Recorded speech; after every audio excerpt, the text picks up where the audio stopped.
All right, ladies and gentlemen, this is the last day of the week. It has been a long week. It has been very successful, but a long week. So, um, today we just participants were able to put all the things that we did together into like one like mammoth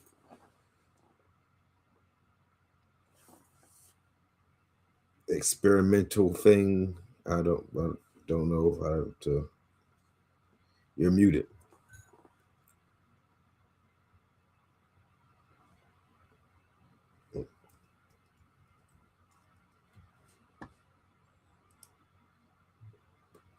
Can't hear you, Webs.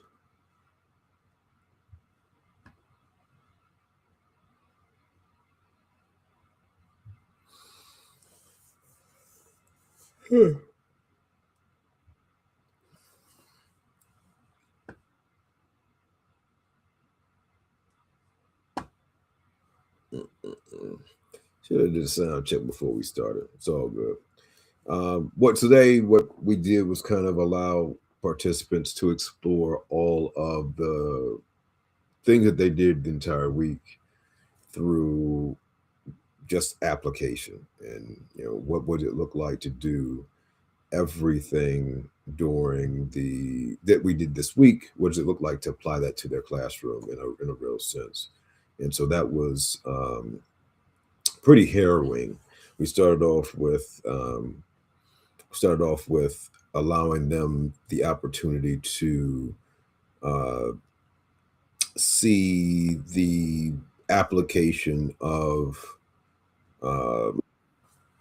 there she goes. Yes, No.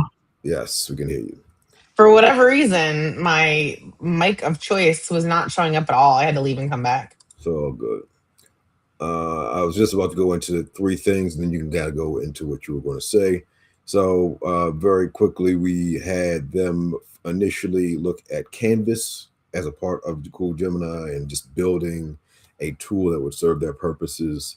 And then, like, what that tool looked like, kind of a dream session for us, even for us laymen, a hackathonish type situation where they thought of something they could build. And then we moved into looking at Pomeli, which is the one of the Google Lab experiments currently on right now, and playing around with the brand settings there with their operating system. And then finally, they went and explored kind of designing for a guest teacher, which was the genesis of this entire process in lots of ways. And making sure the operating system could be applied by someone who wasn't them. All right, Webbs, go ahead and say what you were going to say. Well, one was not Canvas as in Instructure Canvas, but Canvas as in the Canvas like tool output tool that's in Google Gemini.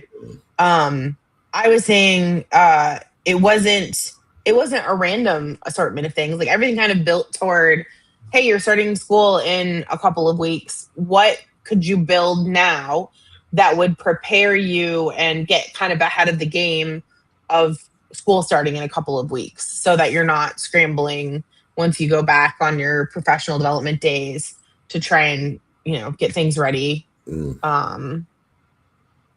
Yeah.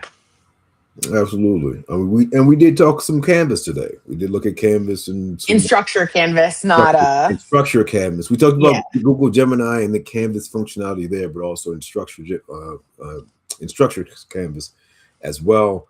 For those who are unaware, locally, turn my do not disturb on. That'd be wonderful. The Clark County School District is going to the use of Google Classroom next school year. And one of the things we kind of explored today was each of our participants who were high school participants were asked to use Canvas. But of course, Google Gemini does not default to creating content in Canvas, which again could be a great thing. It could be, not so great, but it does default to creating drafts in Google Classroom. So that is a thing. Uh, Overall, what were takeaways from the week, Webbs? Oh, I think one of the biggest ones is it really just confirmed that that the teacher is the master of their context. Yeah. So while what we bring is, hey, here's a structure, here's a system that you can use for your classroom, Mhm. ultimately the teacher is the one who best knows their students, their room, their grade, their content specialty. Mhm. And so it really is a partnership between, hey, we're teaching you how to build this system, but really you have to know yourself and your context well enough in order to make the system effective, an effective reflection of your situation. Absolutely. I think also the beauty of this particular concept is that while you're using the same steps, your system is going to be individualized. That everyone in the room was led from Monday on, and yet they had a system that operates according to the rules and the philosophy of their particular place. And that was really cool. That was like a very cool thing to see. Uh, in addition, we dropped a lot of different tools. We had a lot of great conversations. What was your favorite conversation that was had this week? I really appreciated that we kept coming back to philosophy, Uh, right? Not necessarily that we were directing the conversation there, but questions kept coming up that really anchor themselves into pedagogical philosophy, like how you interact with your students, um, how the environment you create for them it can be one where they flourish or not, and why. We got into a lot of deep, heavy stuff, which was also really cool, in addition to kind of hitting all the goals that we had for the week so that they had the tools that they needed. I've noticed now that we've heard a few different times at PD sessions that um, there's a certain density to the information that we provide, in that, like, how do I keep track of all of this? How do I we were talking about, throughout the week we give them tools for different situations, and making sure that you're not using the tool for tool's sake, but just aware of it and have a mental bookmark that it exists, so that when the time arises and you are ready for it or you need it for something, you're like, ah, that's right. I can use Pomeli. I can use Padlet. I can use I'm trying to think of another one. 1, 2, 3 apps. Like, you have these things in your back pocket so that you can reach for them when you need them. What was your favorite conversation? uh, just the it wasn't a favorite conversation. I guess the interaction between kind of the we had some seasoned in terms of chronological age participants that were younger teachers, and then we had a younger teacher who was chronological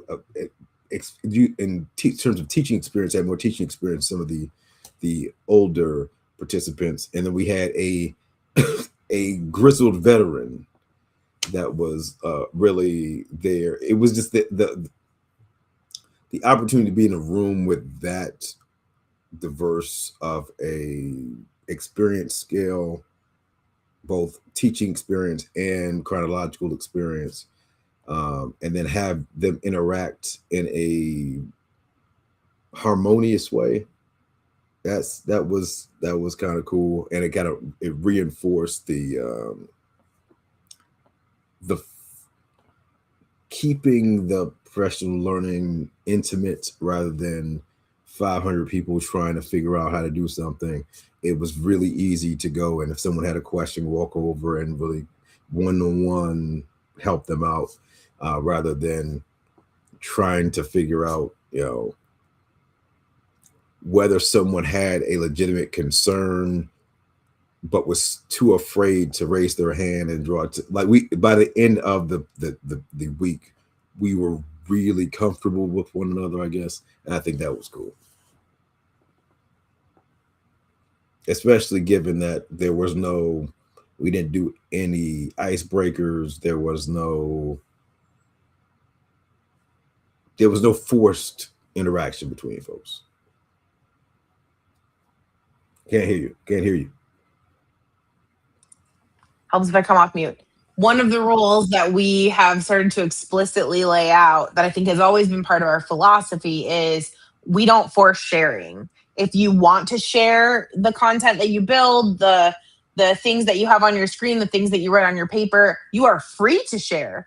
But we absolutely will not put people on the spot to share. Yeah. And I think that's important because especially when you're talking about a group of people who doesn't know each other in pretty much for the most part, when you have that expectation violation of, hey, we're going to jump right to something super intimate. I think that's why a lot of people don't like icebreakers, because it always tends to be that two truths and a lie.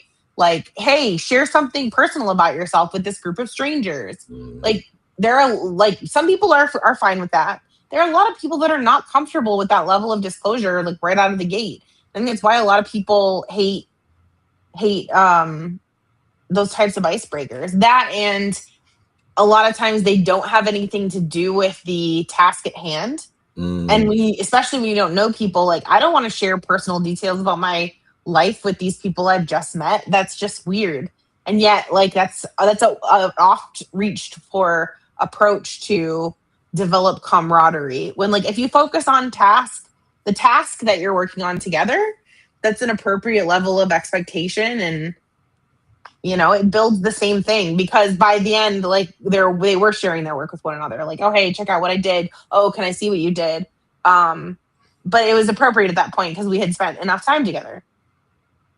But I think in what you said, there lies the truth to why you have to do icebreakers, though, right? People are trying to rush to the end. And I've got 45 minutes to do a thing. Hey, how can I very quickly get these people to get to know one another in order to do this thing, right? And so that's another reason why one of my concerns is it is fun to do PD during the summer because it's laid back, it's less immediate. And so the stresses of I've got to go to teach this thing tomorrow, those things are alleviated. The further you get into a school year rather, the more dire the time commitment is, and therefore the level of stress increases, right? And so also just the existing stressors. Like we did a PD one time right on the day before spring break. We will never do that again. That's just the worst time. It's the worst time to schedule a professional development day. You're talking about people are just wanting to go on break. Like they're not in the mood. They're not in the right headspace for it at all. So yeah, that matters. I think that makes a big difference. So if you're an administrator planning PD days, don't schedule a PD day right before break. Or at least don't expect to get anything meaningful out of it. Well, the other weird thing is that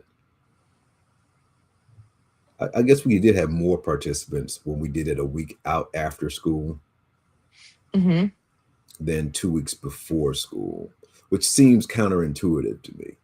But we got the feedback this time around too. Oh, I wish I had this at the end of the school year.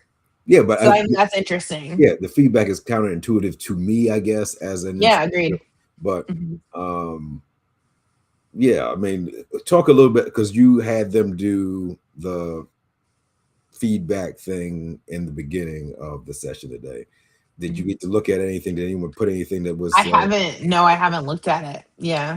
I'm extremely interested in terms of what kind of feedback people left, given that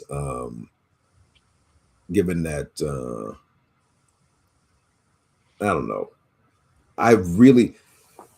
If I had an opportunity to, let me say that I never planned in the middle of June. June was pretty much like decompress. July is kind of when I started to do it, especially when Clark County shifted the calendar to kind of the early start situation.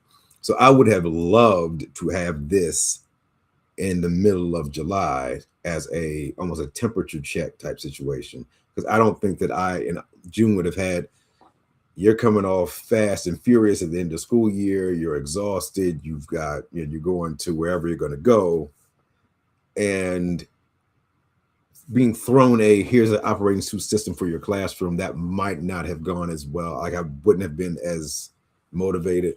So yeah, I think we offer it twice again next school year the same way with like a lot of more of advanced uh warning, but also like how, as I'm thinking about ways to improve this entire thing, it would be, yo, let people know in January and February, this is the thing we're working toward. And this is why we're going to offer two cohorts, one right after school and one right before school. Pick the flavor. Because I'm assuming that I am not my style isn't the only style. There are some people who do enjoy. I'm thinking about something right now. I'm leaving hot off the presses, and it might be good to have that planning opportunity. Yeah, I think that's a really good point. Yeah, I don't know, but that it was, regardless, it was fun. It's hot. It's in still Vegas in the summer, and that kind of gets kind of beastie. Indeed. But meeting new people, as much as I don't know that when you tell people that you're an introvert and they're like, not you, and you're like, yeah, absolutely, fam. Absolutely. Like I am not somebody who's gonna go out there and do stuff. And the amount of energy, and this is for teachers out there listening, the amount of energy your introverted or ultraverted students have to expend in order to do stuff publicly and socially, just be very respectful of that energy, because I mean it's a lot to ask. And then like I think it's also, and you can speak to this as a learning sciences person, like thinking about group creation and collaboration systems in your classroom, and like just asking the question, do you know if you're introvert or ultravert or extrovert, and kind of being very respectful of those designations. Yeah, I think that was kind of another theme of this week, right? Not only knowing your teaching context, but knowing yourself and getting your learners to understand themselves as much as possible. Because you can't know how you learn best and how you function best if you don't do the internal work of reflecting on the things that do work well for you and the things that don't, and recognizing how that shows up in your nervous system. Even circadian rhythms, the sleep patterns for folks. I imagine it was harder for you to be up early this week when it's not normally your thing, whereas I'm usually up like super early. So for me, this was like, ooh, late start. Well, I end up like adding extra stress to, I can't be late. I can't be late. Make sure you like set 17 alarms, make sure you get up and whatnot. So you end up getting up earlier than you need to, and then that really messes up everything. But yeah, I get you. I get you. In terms of the next iteration of this particular concept, what could you see being added or removed to experiment with what this thing looks like? Well, I mean, we made some adjustments this time, and we got some good feedback too about like what might a single longer day of this look like if we broke it up into a morning and afternoon. We condensed it down. I think the risk will always be that whole, we don't want to move so far into the like assembly line model that we lose some of what happens by going at a sort of slow medium pace. I think we offer a lot of information in a dense fashion, but there's still a certain cadence to it that allows people for time for processing, time for experimentation, time for like digging around in a tool and trying to figure out how it works without too much pressure. And I think from our long history of doing professional development, that's one of the things that we've learned to do pretty well. Because I know early on we would try to fit in a lot of things and people would get frustrated because they didn't have time to actually explore a tool.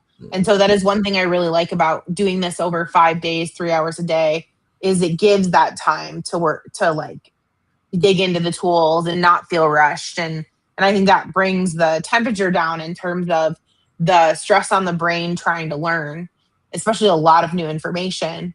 Um, One of the things I've been thinking about this week is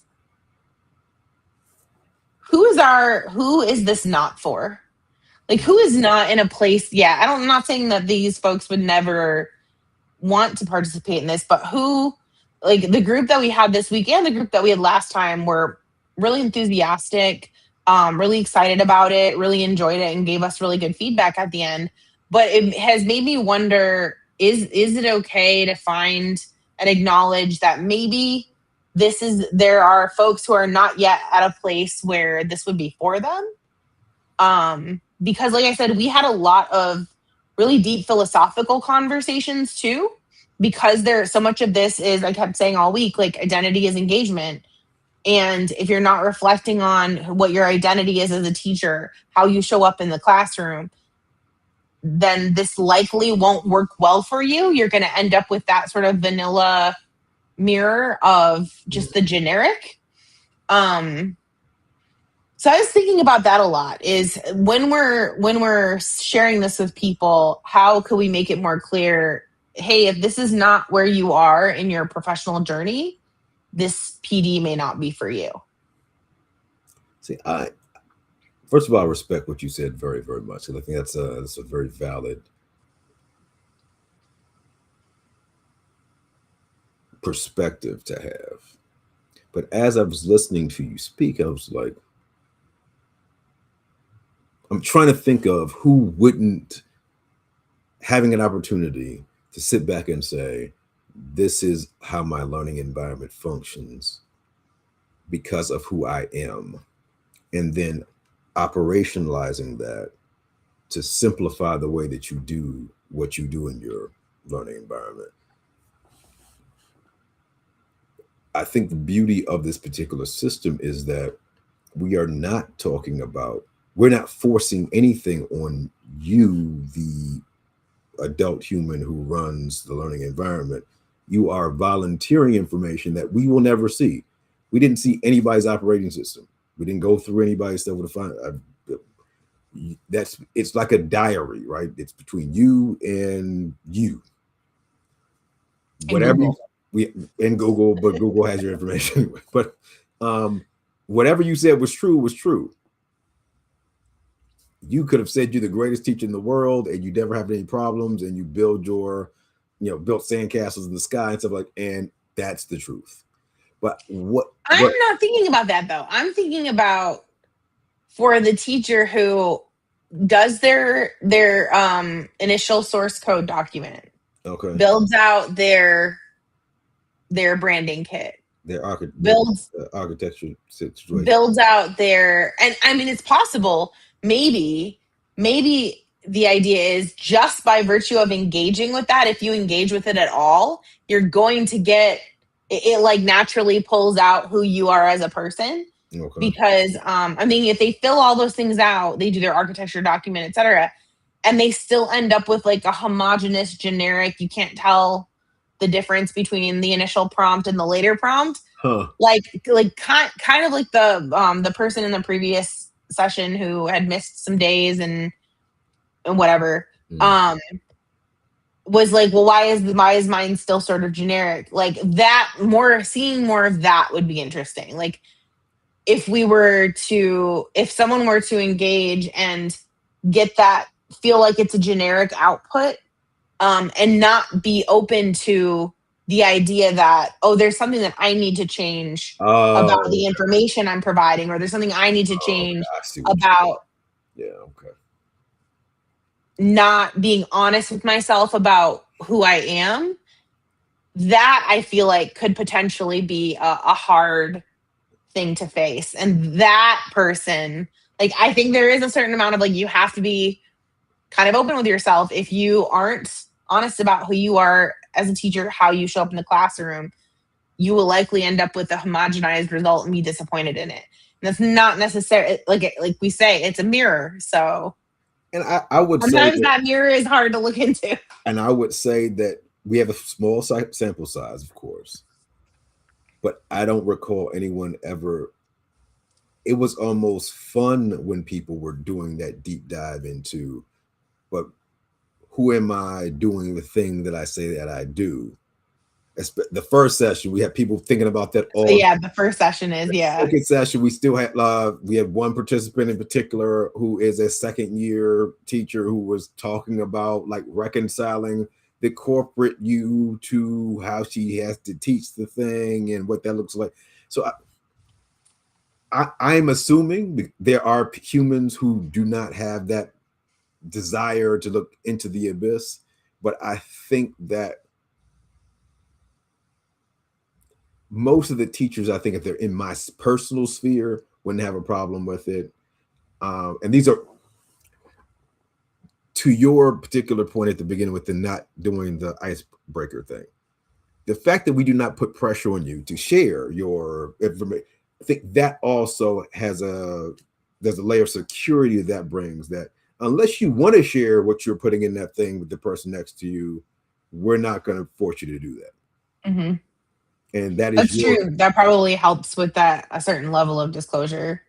And I think the questions too, the way that the questions for the source code document and the architecture document are asked, like, and the questions that, not just the way that they're asked, but the questions themselves, I think elicits a level of sort of playful getting to know yourself that doesn't feel super pressure filled.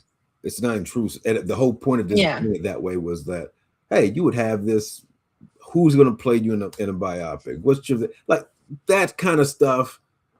While it's fun, it also does reveal a lot about who you are and who you think you are as you walk through the world or whatever. So I would definitely attribute people persisting because they do not have to share that information with anybody. No one else sees that. And even as we were talking about building with those things in mind, the fact that if I were to share a gem with somebody, like, I'm not sharing my source code. It's based off the things in my source code is happening, but I'm not sharing that information, those answers, which I think is also, just helpful for people to know, okay, cool, the thing that I have here is my thing. And it can't be replicated by anyone else because they don't have my experiences to do the thing that I say that I'm doing. So I think that's something else that I was picking up on as you were speaking is I do think this is more like mama's home cooking, right? My concern is if you try to condense this into 6 hours or something like that, first of all, the spontaneous nature of some of the conversations would be eliminated, right? And they would actually impact your ability to get to the end of the thing, because now you have people go off on tangents and it's going to be difficult to get them back on track because we actually have a schedule. And we talked a little bit about time during the week. I am more of a jazz interpolation. Let's feel the rhythm of how things are going. We can stop here.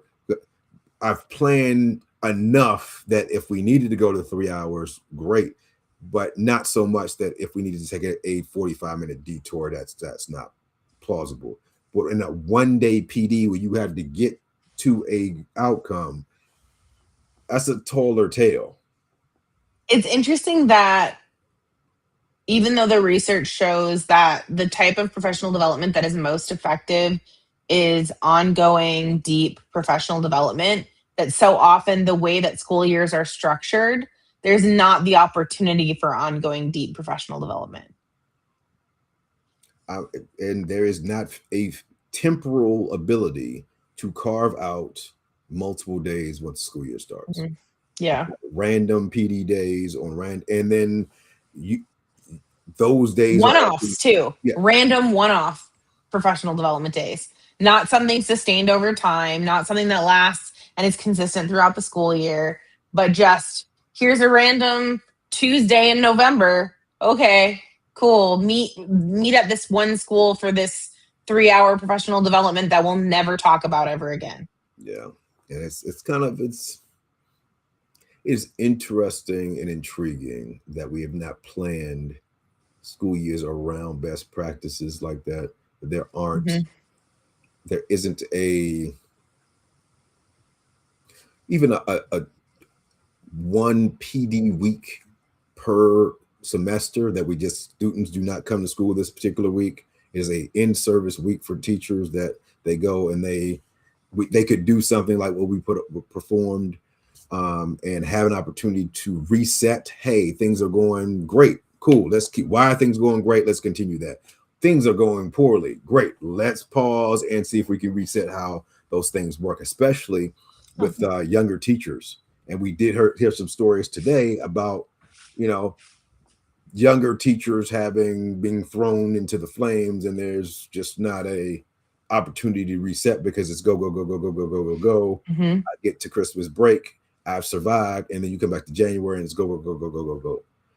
And you're looking forward to spring break, and then it's go go go go go, and then you're looking forward to go to summer, and then it starts all the way over again. Um, Yep. that's, I mean, it's fascinating, but I will definitely. I'm very pleased in how the two sessions turned out, and to think that this was a guest teaching creation, I guess. Um, if you are a classroom teacher, like, put on the guest teaching hat if you have never done it. Talk to your guest teachers as you see them this school year about what their struggles are with how instructions are left, what's lacking in those instructions, and then plan for those things as well. I think that's another strategy that the the participants in this particular iteration of the classroom OS, they definitely heard that just about every day. Mhm. And today, when they had the opportunity to plan, one of the things they had to do is like test their operating system against what a guest teacher be able to actually do what you're asking them to do.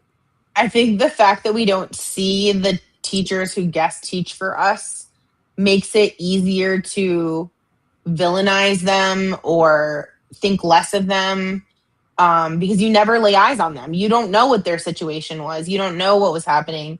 You Mm. know from what your students tell you, from what your colleagues tell them. But I think that it was a for me. I know it was a good reminder that even though I'm not in the classroom anymore, although I'm thinking about applying for my sub license, and maybe I'll get it in the next 3 months.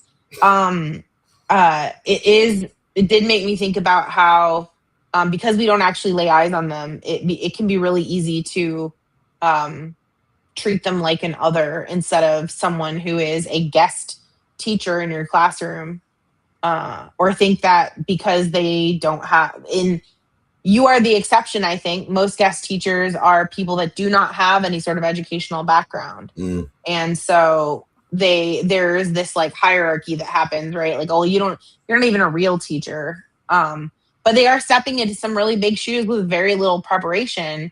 So having some empathy for that, I think, by leaving them clear plans is something, especially now that it's with this system, it's so easy to just, hey, give me lesson plans for this day or sub plans for this day. And then they have something that's easily accessible that can answer their questions, that outlines the procedures, the emergency procedures, any special things you need to know about your students so that you know that they're safe, all those things. Yeah, I mean, I think I always try to treat my guest teachers right, as a classroom teacher, but I think the experience that I had this school year, for the most part, totally positive. Like, there was lots of awesome meeting with other teachers and kids and this and that and whatever, but also a situation in which that guest teacher is doing you a service, right? You have something has called you away from your classroom, and I was always appreciative of that, because if you don't get the guest teacher, what happens to your students, right? They're split. They might be split amongst other teachers, and that doesn't make your colleagues jump for joy when I get 7 extra kids in the classroom. I'm like, well, why didn't Lang do Why didn't you make sure he had a sub? Or somebody has to sell their prep. When I was in middle school, I hated that. Or someone, you were voluntold to cover somebody's class. Like, I don't even want to sell my prep. I want to go and have my prep today. Nope, really need you today, Mr. Lang. And you're going in there and there's no lesson plan, or there's, let them read a book. You know, oh yeah, okay, that's going to work. Anyway, well, it was a heck of a week. It was fun. We got a lot accomplished, and we didn't talk about Curator and how Really? that was. Just give a Curator commercial before we go off the air. Curator allows you to, if you are a teacher in the state of Nevada, Curator is tied into the Nevada Academic Content Standards. It's tied into the Portrait of a Nevada Learner, and it allows you to, it walks you through creating lesson plans that I know for sure tick off all the requirements for at least Clark County, and then formats that lesson plan for you and drops it right into your Google Drive, keeps it organized so that it's easy to find based on your standards. Yeah, and you can log in with Google. If you go to startcurating.com, you can sign up for a early access when we open early access. Yep, and we don't want your data, so we don't keep any. No. Yeah, all of the data stays in your Google Drive because we don't want your data. We just want to provide a service to teachers that makes it easier to lesson plan. Curator does read from a Google sheet that it creates in your Drive to keep track of your standards in each class that you take. So you know how many times you've hit each standard, keeps track of your portrait lenses and how many times you've hit each portrait lens, keeps track of things like the things that your students are listening to, are reading, are interested in, that can help you then inform how you connect with them when you're doing your lesson planning. So awesome tool, especially if you don't have a lesson planning system. It's a tool that we're providing for that, and you will hear a lot more about Curator over the coming year. It's been a blast this week. I'm going to go and take a nap because I am exhausted. Yeah, and it's Friday. It doesn't feel like a Friday. It does not feel like a Friday to me. It feels like, yeah, like it doesn't. I'm usually not this tired on Fridays, so it's just it doesn't feel like a Friday to me. Anyway, busy week. All right. Indeed, we'll catch you when we catch you. Bye.